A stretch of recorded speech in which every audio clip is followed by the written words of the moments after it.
Hello, this is Martin Brossman, KI4CFS, and this is Paul. That's right, Paul, KE0VWZ. And the question I want to address is, why is it called ham radio? And you know what's funny, Paul, is I've been in the hobby since 2004, and I don't remember anyone asking me that until recently when I got back in the hobby. And I thought, I'm not sure I know the answer. So I started researching it, and so did you.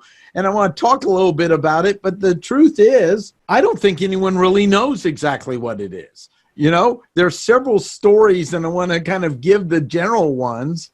And one of them is that it was a derogatory term for the early keyers that came from the theater field, because I guess beginning theater people were called like hams. And so ham-fisted seemed to be a term of somebody that was kind of like a beginner using Morse code. And that's to me one of the beginning pieces of it. What'd you find? That's a good question, Martin, and thanks for asking. I found something very similar. And having this discussion with you and being a researcher at heart, I found that it was a derogatory term as well, based on ham radio operators when CW was very prevalent, being ham-fisted.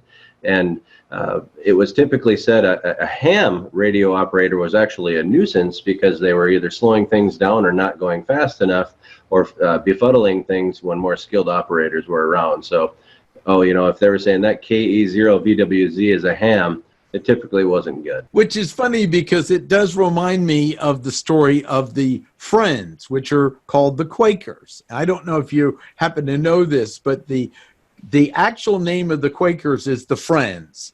And the word Quaker was a mockery of them because people looked into their church and saw they seemed to pop up and then speak the way they operated in the early Quaker meeting rooms. And so they were mocking them, and then the Quakers adopted the term Quaker. And I hope I'm right on this. I didn't research it like you, so I'm sure on YouTube someone will correct me if wrong, but I think it's kind of funny, and also how it's stuck. And there's another story on the web that it's the three people's name put together, and then there's this romantic story of how someone was trying to stop the amateur radio, and they're getting involved in Washington, D.C., and all this, and I'm going, this is almost too perfect to be true. So if we find that link, I'll put in the message as well. So you can adopt either one, but the other aspect is people who are in amateur radio really aren't amateurs. I mean, they've had to take a test, they got a license,